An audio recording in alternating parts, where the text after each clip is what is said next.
In this video, we're going to take a look at the 11 behavioral patterns outlined by the Gang of Four in Java 21 with a focus on their applications in web development.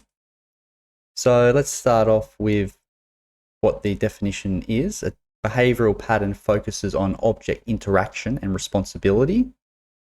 The first pattern we're going to have a look at is the observer pattern. So the observer pattern, it enables one-to-many dependency so that one object changes state. All its dependents are notified automatically. So some common use cases in web development is the subscription model. So we're going to take a look at the YouTube subscription model, an example of that. You could also have other things like event notification systems, microservices notifying multiple services of a change or an update, and then also WebSocket messaging broadcasting. So for example, a chat application, a particular user in a group, wants to be able to broadcast their message to the entire group, for example. So we're going to start by looking at the YouTube subscription model. So let's start off by creating this basic class here. So we have an observer and we have a subject, and that's the definitions used. So the observer is the subscriber and the subject is the YouTube channel itself. So an observer or a subscriber, in this case, we're just going to very simply have a name, and we're going to set the name. And it's also going to have an update method on the observer itself, such that when they're notified that a new video releases, that individual observer will get the notification that a new video has been uploaded. So let's take a look at the YouTube channel.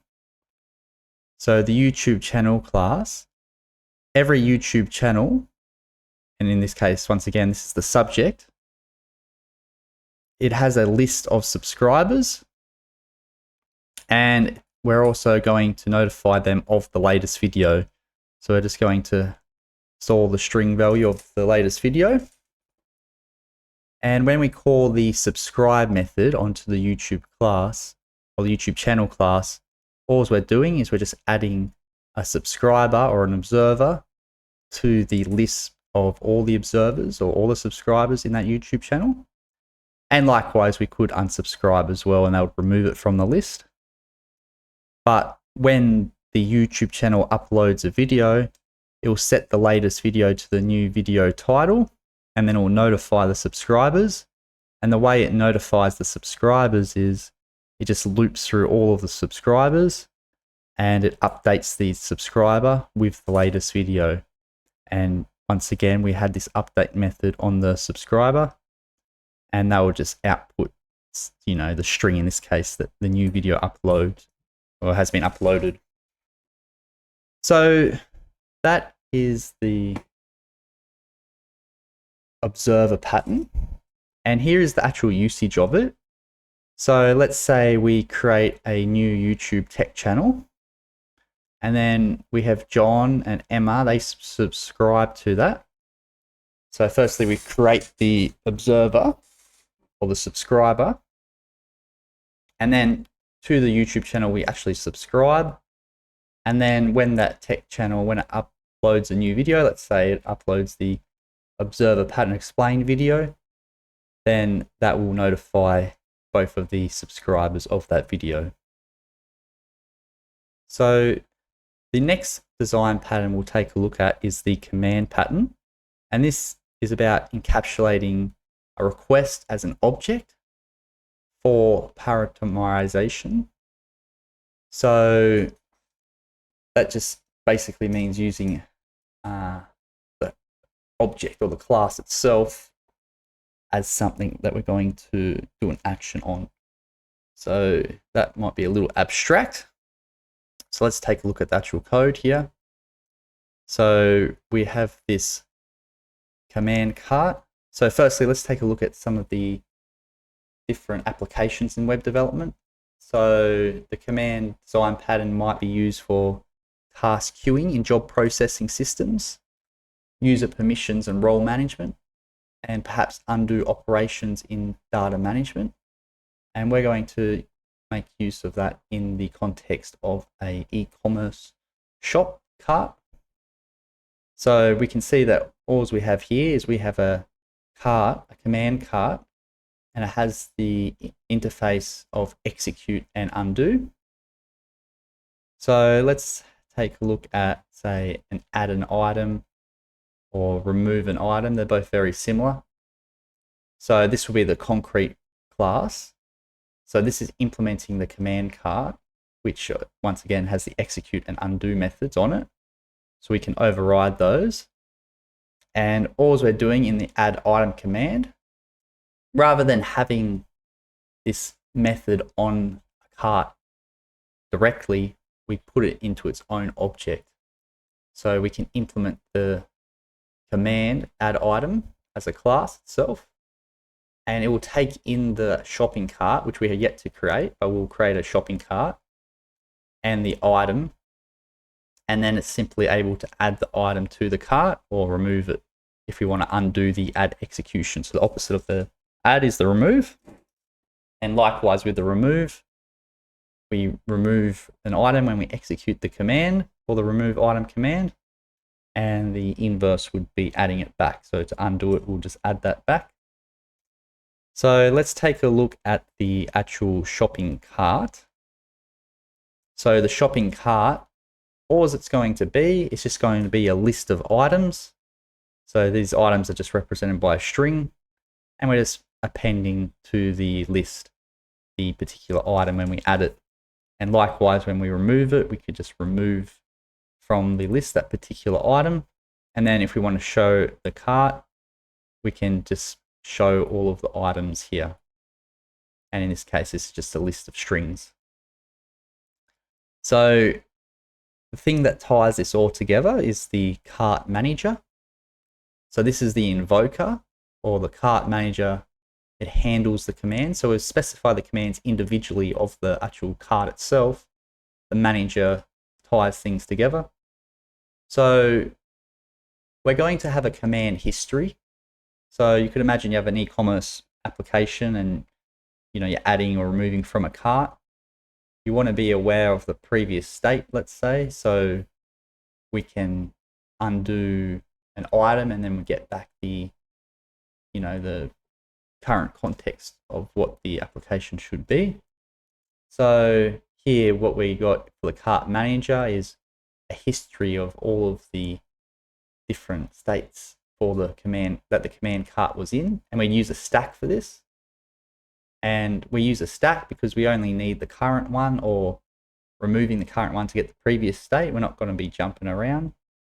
So firstly, if we want to execute a command, we just take the command in.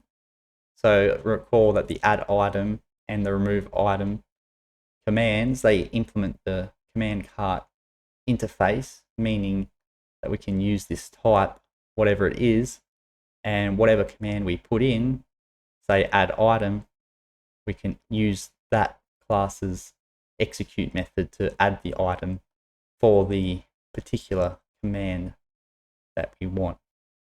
And then what we do after we execute that command on the cart manager, we can push to its history, that command, and that will allow us to undo a command. So provided that a command has been done already, we can retrieve and pop off the last command, and then we can use that specific command and use the undo method. So in the case of add, we can just remove that. So if we just take a look at the usage of this, we can see that firstly we create a shopping cart, then we create a cart manager, then we add some items. Actually, these are the commands that add the items. We haven't actually added the items. So notice that we're passing the cart in to both the add and the remove. So we're adding a laptop, adding a phone, and then removing a laptop. We have the commands for those ready to go. And our cart manager we'll then be able to execute the command. So adding the item 1 and 2. And then if we show the cart, we would expect to see the first 2 items. And I believe I forgot to showcase the code from the previous design pattern. So just to sort of jump over a little bit for the observer pattern before, when we did these 2 subscribes here, and then after we uploaded the video, each of those subscribers, so John and Emma, both are notified of that. So, but here in the command usage here, you can see that we're executing these. So that adds the laptop, the phone, then it shows the cart. Then what we want to do is undo the last command. So what was the last command? The last command was adding item 2, or the phone. So we undo the add, and recall that the inverse of the undo of the add was the removal of the phone. So then we're left with just the laptop when we show the cart again. And then if we execute the command remove item, so we want to remove the laptop, we're left with nothing left in the list. But if we want to undo the remove, meaning we want to add it, we can do that and get that back and get the current state of the cart, which is in this case just the string laptop here. So I want to take a look at the strategy design pattern, and this encapsulates a family of algorithms and makes them interchangeable. So just to give an example in web development, so some common use cases of this design pattern would be, say, payment processing in e-commerce, and we'll take a look at this example in particular. We've got data compression and encryption and dynamic sorting algorithms. In all of these cases, you might be needing to use a different algorithm but to achieve the same goal. So here we've got this strategy payment interface, and all it has is just one method, pay, on it. So we might have a credit card payment, for example, where you need the card number and the card holder. And then to pay, we're just going to use the credit card to pay that for a particular amount that we need to pay for. And likewise, we might have a crypto payment that we take, and they'll take a wallet address rather than the credit card, and then we can pay that with the wallet address. PayPal is another strategy that we could have, and in this case we use the email, and then we can pay like that. So in all 3 of the cases, we're selecting a payment strategy. So just to close those, I got shopping cart 2 here, so I don't get any clashes with the previous shopping cart class I've created in the previous design pattern. But what we've got here is the shopping cart itself. Let's say we have a particular payment strategy tied to the shopping cart. So one individual user, they have a shopping cart and they have a preferred payment method. So they usually and would select one, or they could update it as well, but there'll be one current payment strategy that they're using. So we just set that payment strategy, and if we check out, provided that they have a payment strategy, we take the particular concrete payment strategy and call the pay method on that. So if we take a look at the implementation of this, the usage of this, we can see that we create our shopping cart. We have 3 different methods here. So we start by choosing the credit card method. We enter the credit card details and the card name or the card holder. And then on the cart, we set the payment strategy, and then we make the payment with 100. And that will actually make the payment with that particular payment strategy. And then likewise, we do the same thing for the PayPal and the cryptocurrencies. And the result of this would just be using those different strategies to make payment here. So the next behavioral pattern I want to take a look at is the chain of responsibility. This passes a request along a chain of handlers where each handler decides to process or forward the request. So let's take a look at that.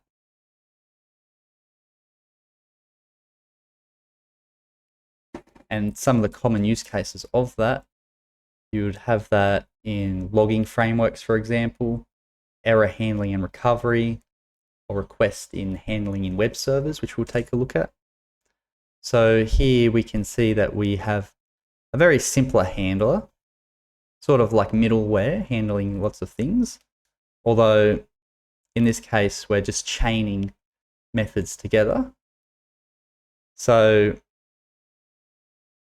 let's take a look here. Let's just firstly have a look at our example request. So this is a very simple class. You can imagine a request, like a HTTP request. It will have some data associated with it, whether the request itself is valid, whether the request is made by someone who's authenticated, and the actual data or the payload of the request. So what we can do is we can look at various different types of handlers. So, you know, we might have a logging handler, a validation handler, an authentication handler, as we just specified. So these all relate to the request. So firstly, we want to check if they're authenticated. So we have this authentication handler. And this just takes the request handler, and recall that this is just takes the example request. I put the word example here so I didn't clash with the request class. But all this request handler is doing is just providing a handle method here that needs to be implemented. So if we look at the actual authentication handler, we can see that we're implementing that. And what we do is when we call the authentication handler, when we instantiate a new instance of it into the constructor, we pass the next handler, and this can be null. So we need to handle both the case that there is a next handler, meaning, you know, we can chain multiple of these handler classes together.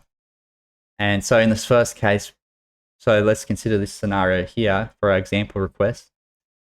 Consider that we need to authenticate first, and then after that we need to check if it's valid, and then we need to maybe perhaps check the data or something like this.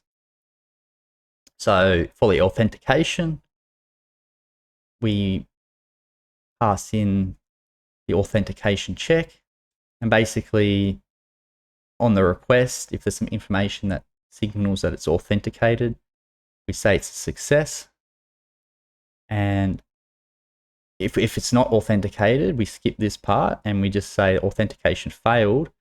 And if it fails, even if we have more handlers on top of that, for example, logging, we won't actually do any logging because it failed the first line in the chain, let's say, and it will just get into this logic branch here where the next handler, it won't get into this logic branch where the next handler is null. And we're passing the next handler here, which is a request handler, and we're able to handle the request. So, you know, if we go authentication to logging, for example, it's the same sort of thing. We've got this same type here because all of these handlers, logging, validation handler, and authentication handler, they all implement the request handler, and we know that this has the handle method on it, which takes the particular request and has a chain of methods inside of it. So let's just actually look at the usage of that. So here we have here we can see the actual chaining happening. So we're creating a handler. So let's say we're creating a server. We have a particular HTTP method coming in. We want to make sure that the user's authenticated. We want to log stuff, and we also want to validate the inputs in a valid form. So here we see that we have the authentication handler in the first layer here. Then we checking for the logging handler, which also, like authentication handler, is of the same type. And then we have this new validation handler, which is chained into this function here. And then finally we have null, because we don't need to chain anything more on. So if we look at the requests, let's take an example of 3 different requests. So we'll have a valid request. So we can see in our example request, we have the data associated with the request, whether they're authenticated or not, and whether the request is valid, or the input or whatever, the payload's valid. So here we have some valid data, and it is authenticated, and it's also valid. In this second case, we have an invalid auth data, in which it's not authenticated, but it is valid. But then this should fail. You'll never need to get to this point, because this returned false here. It only made it this far in the chain. And likewise with the invalid data request, if this is true, then it will make it to the validation handler, but because its valid is false, it won't actually come back with the valid stuff. So here we handle the request. We handle the valid request first, we handle that. Then we'll handle the 2 other cases. And if we actually take a look at if we compare the output here to what the compiled code gives us, you can see that authentication is successful, which is we expect, because both of these are true here for the valid request. However, for the invalid auth request, oh, and by the way, that means it's authenticated, logged, and then passed data validation.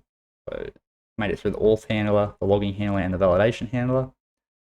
However, on this one here, we see that authentication failed. And it failed here because this is false here. And then on this last one here, invalid data request, we see this is true, so it makes it pass authentication, but logging request is invalid, and therefore the data validation fails. So the next behavioral pattern I want to take a look at is the template method. The template method, this defines the skeleton of an algorithm. So it lets subclasses override specific steps without changing the algorithm structure. So let's take a look at that. Some use cases for that is data processing pipelines, API request handling, and user authentication flows. This one is quite a simple pattern, I think. This is where we have a abstract class which has a bunch of abstract methods on it that are protected, so the subclass can override those. So we're doing the example, the data processing. So imagine that we have a process for our data processor where we want to read the data, validate the data, transform the data, then save the data. So we have these methods here: read data, validate data, transform data. And then we also have the save data, in which it has this default method here for the save data, because these are the interface. This is like the actual method itself.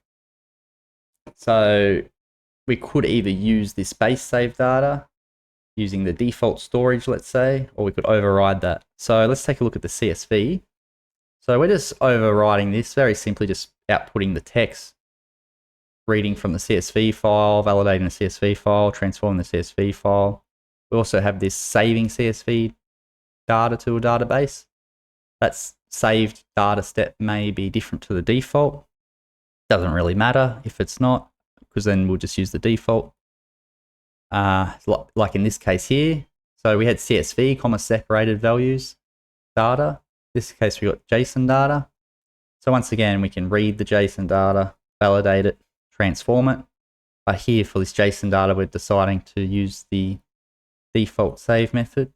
But notice what I've done here is I've just sort of laid out what this class should be. It's like if you go back to this definition, it defines the skeleton of an algorithm.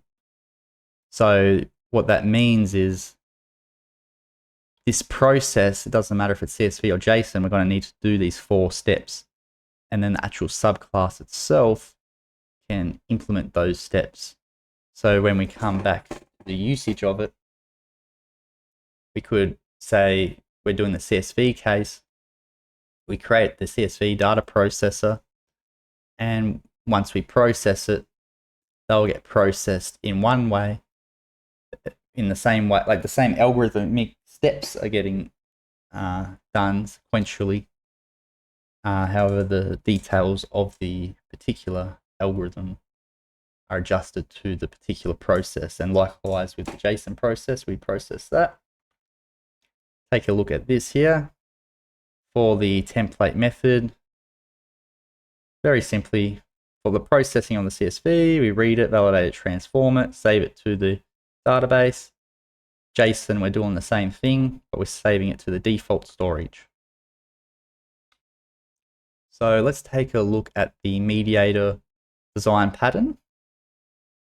This centralizes complex communication and control between objects by encapsulating all interactions within a Mediator object. So let's take a look at this here. Let's have a look at some of the common use cases of this. So we're going to take a look at a chat application.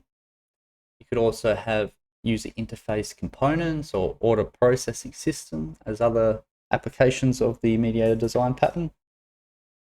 So here we can see that for a chat application, basically we're going to have a chat room and a user, and we're also going to have this with reference to this definition here, interactions within a Mediator object. So something that sits in between, let's say.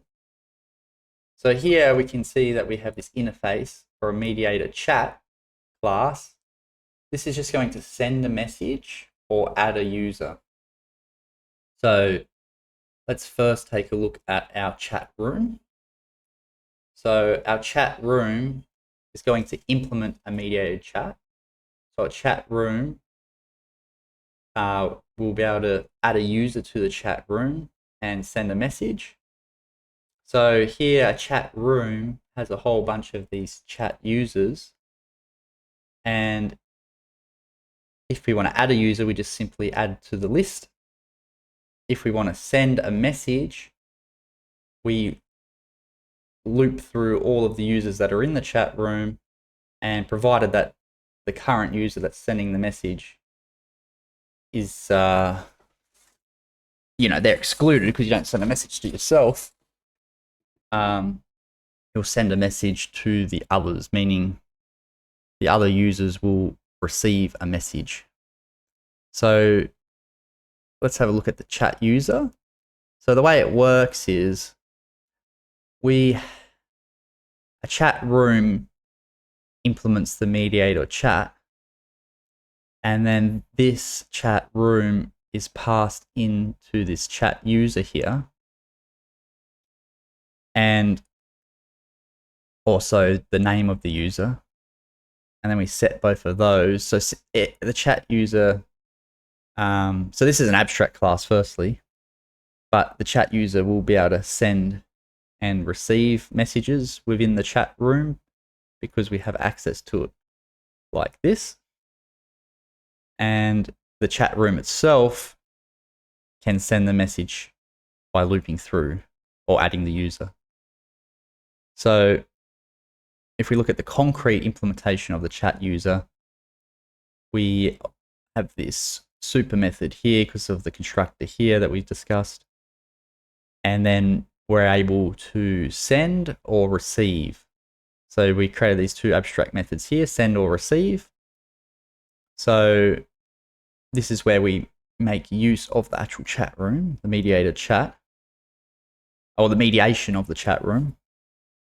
And we can send a message, and we can do this by passing in this reference to the concrete chat user, as well as the message. And we can receive something here like this as well. So just to take a look at what this looks like, we can see that for the mediator method here, we create a chat room, and then we create a concrete chat user, and we pass in the chat room. So each user needs to be aware of the chat room that they're in. So we create Alice, Bob, and Charlie as chat users. So this part here refers to the chat room.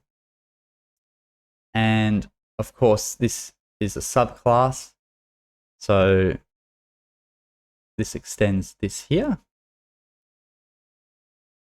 And if we come back over here, we actually need to add the user to the chat room. So here we've created the chat user, and the chat user is aware of the room, but the room, we need to add the user as well. So we add the user, and then user 1 is Alice, and she says hello to everyone. So what that will do is she will send that message here. So we got send here because we're using the chat user, and send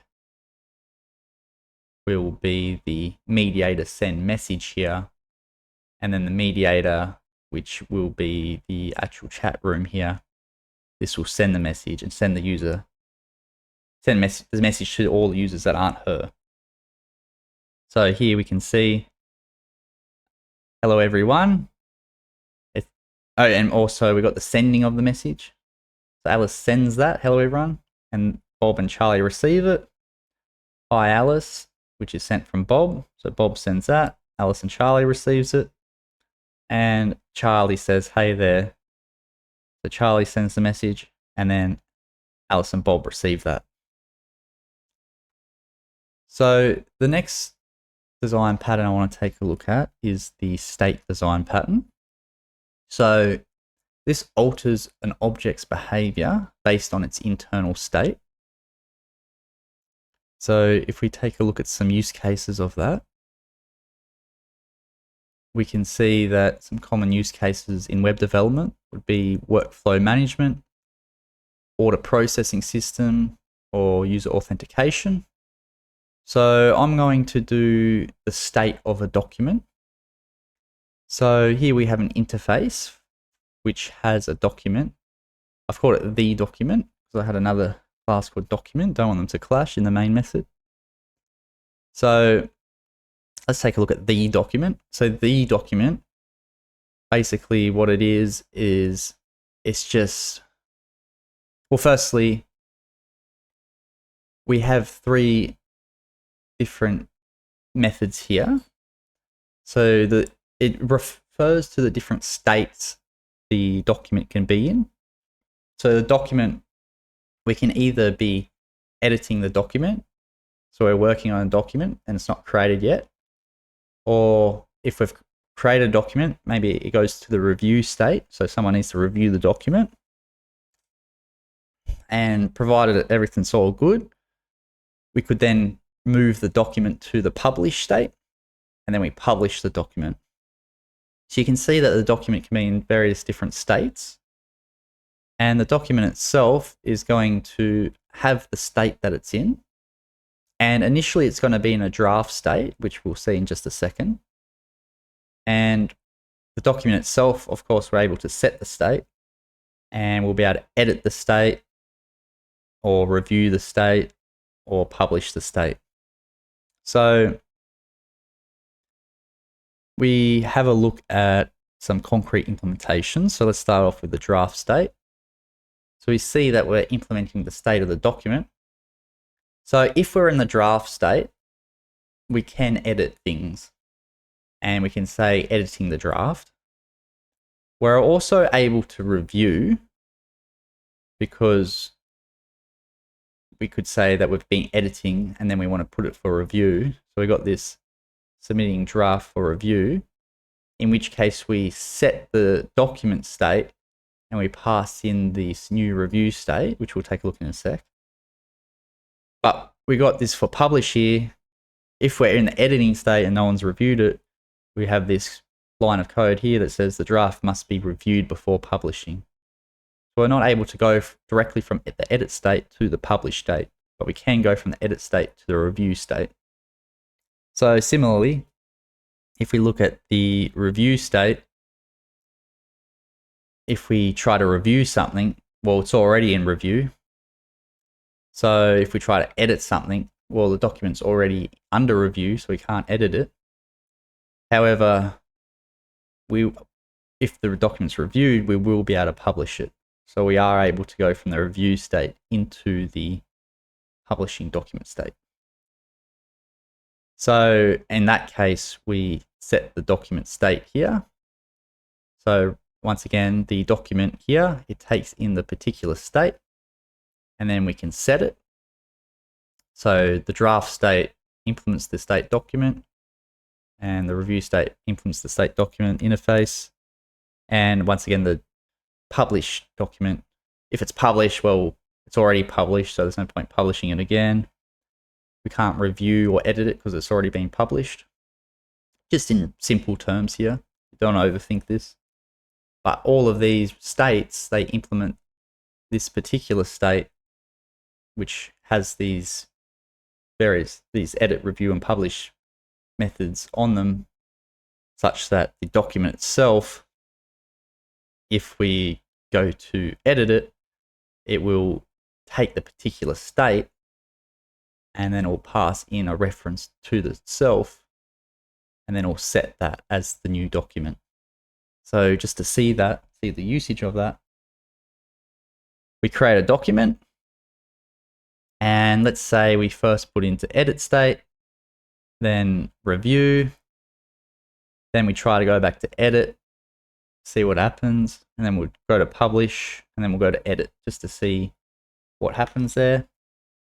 Well, first edit, we're editing the draft. Review, we're submitting the draft for a review.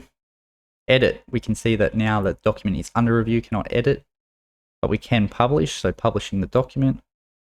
And if we try to edit after it's been published, we can say cannot edit the published document.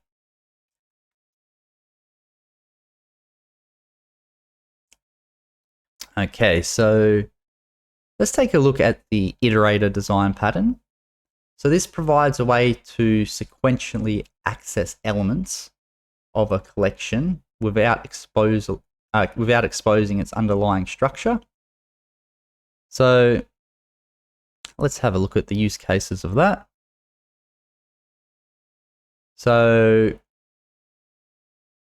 some common use cases in web development will be rendering different types of content via CMS, processing different user actions, or reporting and analytics, which we'll take a look at. So here we can see that we have an interface called visitor report, and we got some overrides here, a bit of polymorphism. So we got some, we got the same method here, but we have a different parameter that's getting passed in there. So we have user activity for the first one, sales record for the second one, and system metric for the next one. So firstly, let's just take a look at this interface here. We have a data source. So let's just think about what we're doing. We're trying to do a report, and there's various different things that need to be in the report. So user activity, the sales, and some other system metrics.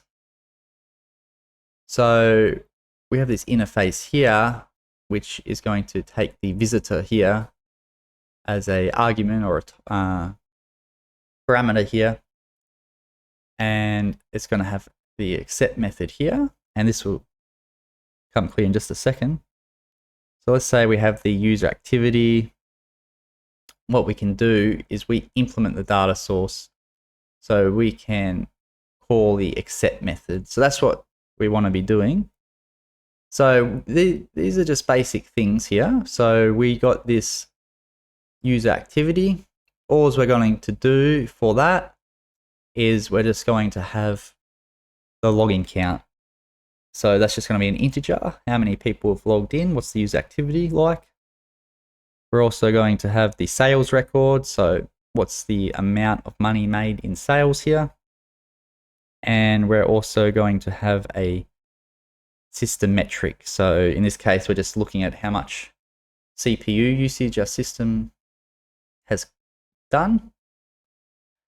So, and you'll notice that all of these have this accept method on them. So that's related to the implementing this data source here. So why do we have this accept method here, which takes a visitor, which, you know, it has the same method, like a overloading, but for each of these particular classes here. So why do we do that? Well, we got this report generator here. So depending on the particular sort of metric we're looking for here, so metric or sales or user activity, for each of those, we pass that in. We want to have this same method here, visit, so we can output something specific for that particular method. So let's look at the usage of that. So here we can see that firstly, we create a product collection.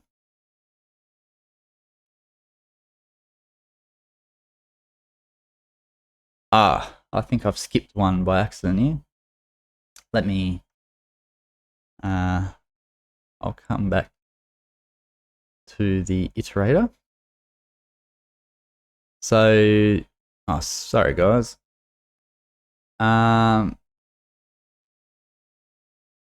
Okay, so I skipped one by accident. So the visitor pattern represents an operation to be performed on elements of an object structure. So that might confuse you because I skipped one. Might have thought I was talking about something else. So let's just do the visitor one first and then come back to the iterator. So the visitor, it represents an operation to be performed on elements of an object structure. So let's take a look at this here. So here you can see that, you know, I've got user activity, 150 users. I've got a sales record, 12,500 sales. And, you know, 75.3 units of CPU usage. And then I create this reports generator. So then what I'm able to do is I can actually pass that reports generator into the accept method for each of these. And that way I can have this same method here based on this reports message and get something different out. So just to skip through that there, we'll come back to the iterator in just a sec. We can see that we get these logged out here. So this report generator here, it has this visit here, this visit method here, takes in each of the individual metrics it's looking at here, and then outputs the corresponding text. And the way it can do this is this accept method here is what we are putting here. We can see that this takes the visitor report. So, and the visitor report is also of each of these three types here because we implement that data source there. And then depending on what we actually have in there, so the report generator will be able to be passed in and it sort of, if you will, visits the concrete implementation and then does something for it. So if we take a look at that definition, represents an operation to be performed on elements of an object structure. So see, we had the various object structures there, and we, had represent the operation to be performed on those elements via this visitor pattern here. So let's take a look at the iterator this time. So it provides a way to sequentially access elements of a collection without exposing its underlying structure. So if I just close to the right, the iterator pattern, this can be used for things like pagination, database query results, user sessions in a web application. So here we have this interface iterator product. So we have this has next and next. So you can imagine a for loop, for example. If you have something next, that's either true or false. And if you have that next thing, you can show that particular thing. So I'm doing it for products. So the next thing will be a product in this case here. So a product is just going to be very simply just a name of something. So just a string. And then we have this product collection. So this is just a list of products or a list of strings basically, or objects that represent the name of a string. And when we first create the product collection, we just create an empty list. And we have the ability to add a product.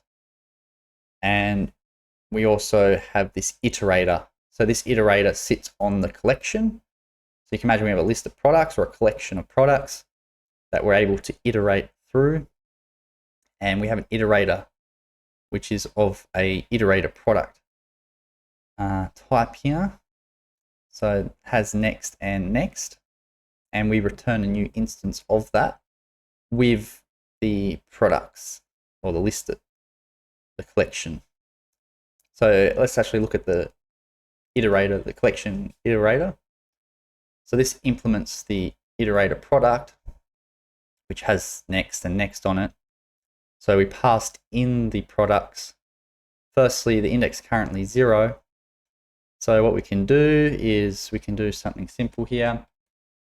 We can determine if there's a next product by checking if the current index, which is initially 0, is less than the product size. So if the product size is 1, that would be true. It would go to the next one. And then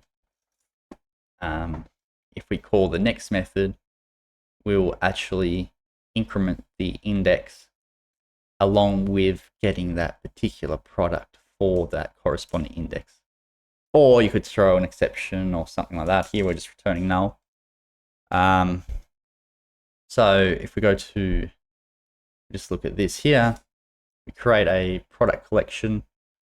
We add some products. So we add a laptop, smartphone, tablet, smartphone, smartwatch. Then we call the iterator method, we call the iterator method on the product collection, which itself is the iterator. And then while this is true, we can get the particular product that we want by getting the next product in the list of products. And then we can output that. So we can see here that we've just, look at this main here. We can see that we're looping through here. So that does that. Not sure if something minor got done there. The idea though, like you might be thinking like, why wouldn't you just use a for loop? And the thing is, it provides a way to sequentially access elements of a collection without exposing its underlying structure. So, often if you're in a for loop, you might get into an issue where you're changing the current iteration of the loop itself, sort of thing. You can get some odd behavior. So let's take a look at the Memento design pattern. So this captures an object's state so it can be restored later without breaking encapsulation. And then as a note here, it's useful for undo functionality. So Memento, we're going to look at some common use cases here. We're going to look at the text editor and specifically undo functionality in a text editor. You could also use this for game state saving, or if you have very sophisticated form data for persistence there. So firstly, we've got this Memento class that stores the state of the text editor. This isn't the text editor itself, but it's storing the text from the text editor. So you can imagine just like a Word document or something like that. It's just a bunch of text. We're calling all of that just the content. So this very simply just saves the content. That's it. So we have the text editor itself. So when we create that, there's going to be no content. And then if we want to append text, we just append text to the content that currently exists. And we can get that. So what we can do though is we can save the text. So we can create a memento to save the current state. So here, this is the text editor here, this class here. And this memento is sort of like the state of the text. So the current state of the text. So based on the text editor itself, you might have a whole bunch of text in the document, for example, but it hasn't been saved yet. And then you click save, and then it will create this memento based on the content that's currently in there. So this is sort of like a way to have in memory the contents of the document. So you save that there.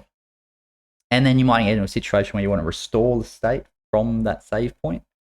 So to do that, you can, you pass in the memento and then you get the content. So that means if you have access to this, you can just get the content from there. So where this becomes useful is you can have a text editor history.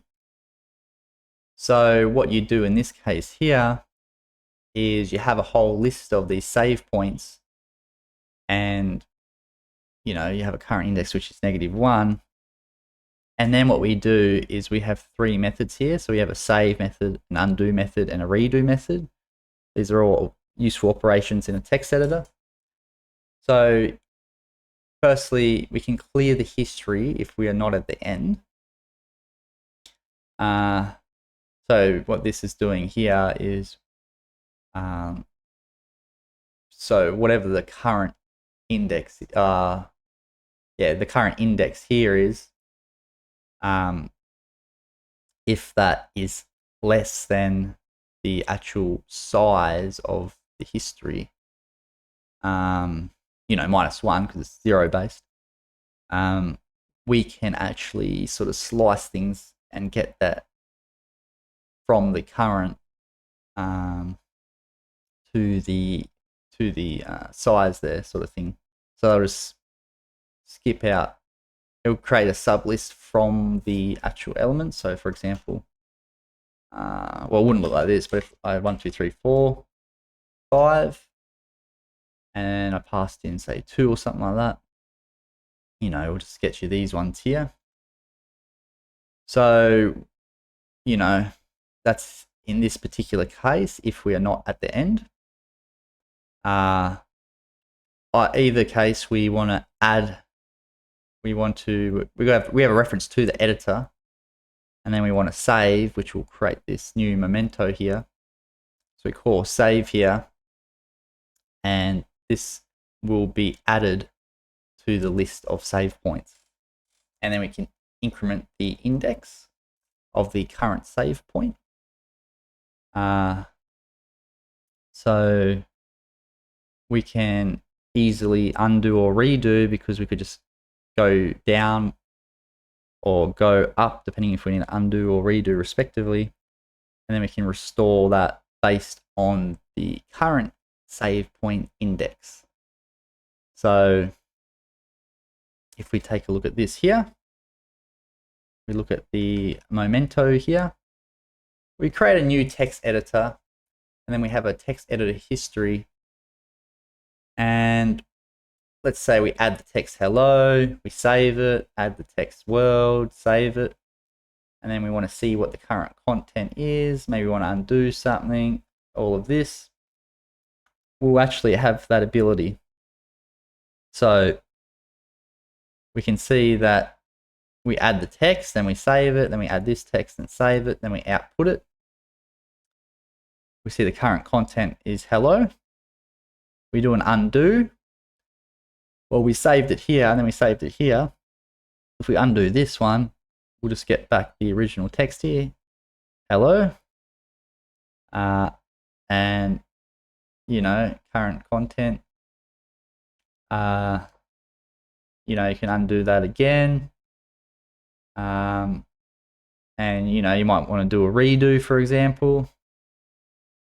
And that should, you know, be a way where you could essentially, you know, it says here, capture an object state so it can be restored later without breaking encapsulation, and useful for undo functionality. So I think we've demonstrated that. Oh.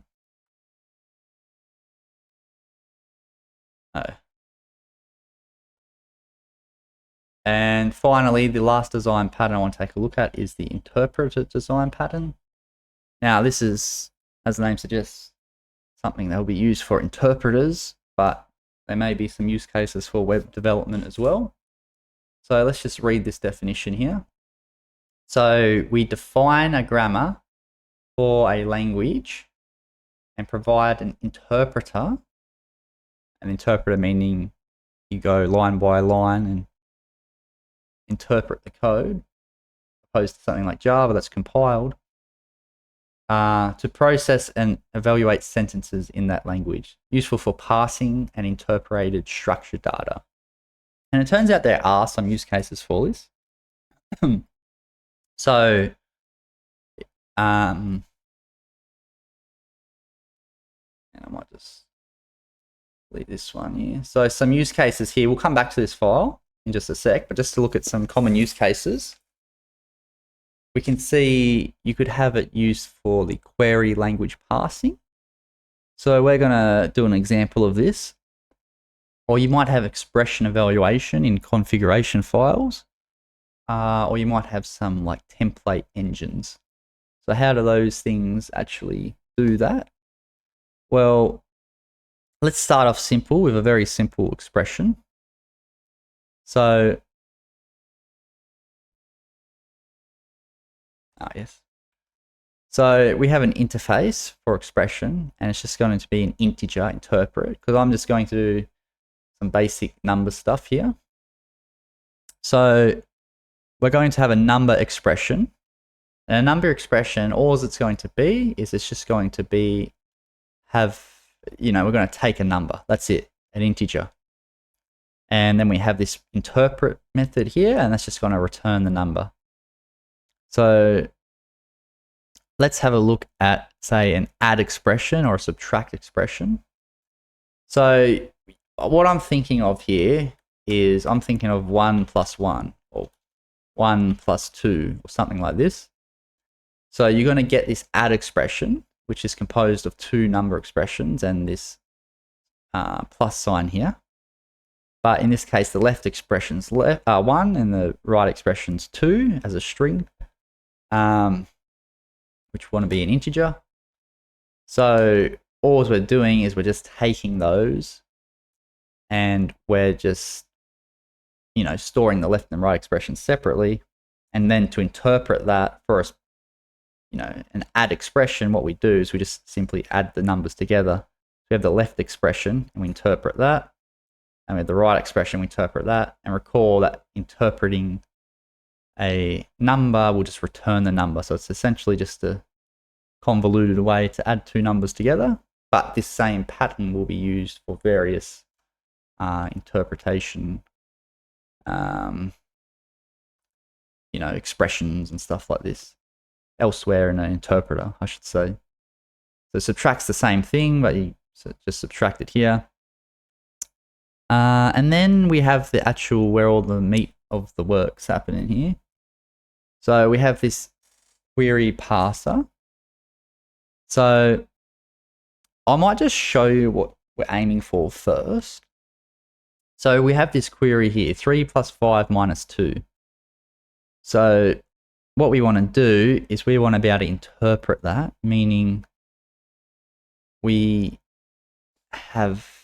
not relying on the Java code to interpret this. Let's say we actually have our own interpreting logic of this, although it's simple enough that you could easily do it.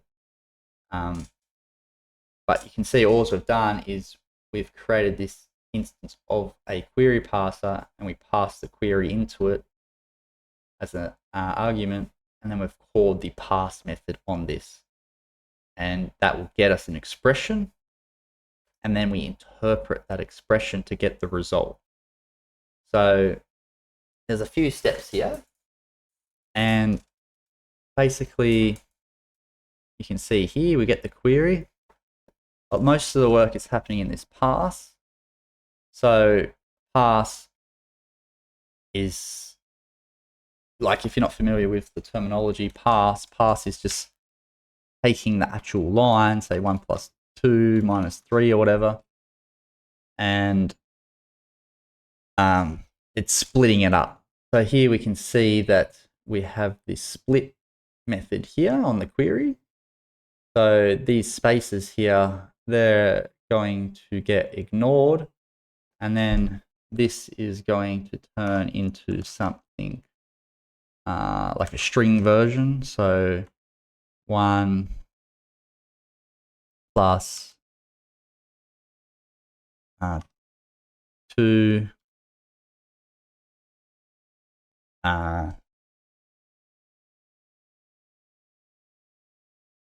minus and 3.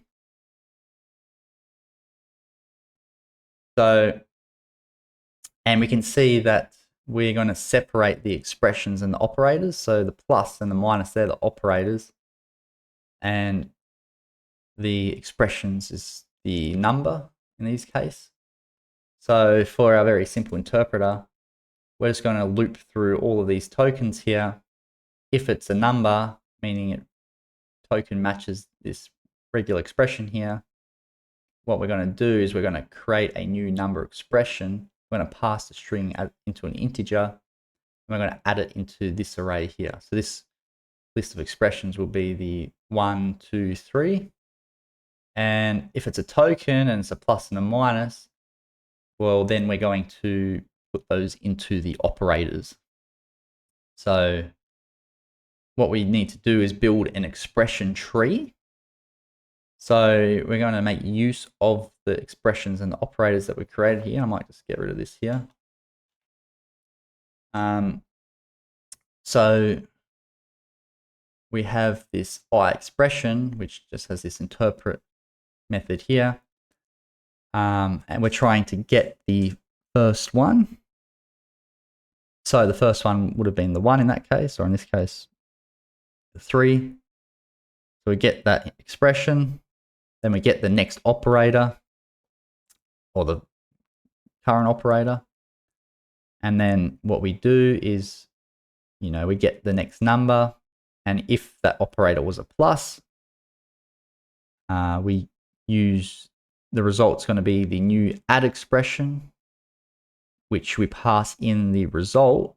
So in the first case, the result, if we look here in the add expression, the result, well, firstly, in the first case, the result's going to be nothing because there's nothing that's got added. But then we have a left to right operation, so the result will go into the left. So you can imagine 3 plus 5, there was nothing there before it. But then the 8 minus the 2. That 8 will go on the left-hand side of the subtract expression here. And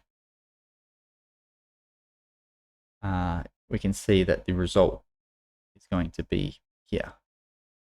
So actually, sorry, 3 will be there, and the 5, they'll plus together to get the 8. And then the 8 minus the 2, so 8 here. Next expression is going to be 2.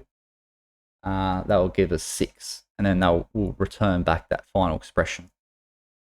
So here we've got our string. We're passing things. Well, we're creating the parser, which will then pass the things. So this is what this whole method here does. We're passing something, and we're returning result. So here we see we've got the actual result. We got the expression, sorry. And the expression, we'll be able to interpret that expression. And basically we'll be able to get our result. So each of the expressions here, sorry, the add expression, this will be able to interpret it, and interpreting it just returns the number. So adding 2 numbers together, then subtracting 2 numbers together. So we can get the result. And then we can see here we get the result of the query. 3 plus 5 minus 2 is 6. So that's all of the design patterns. They're all the behavioral design patterns. And I've created videos on all of the creational and structural design patterns. So that completes the 23 design patterns from the Gang of 4. I hope this was helpful. Please like and subscribe to my YouTube channel. And I'll see you in the next video. Cheers.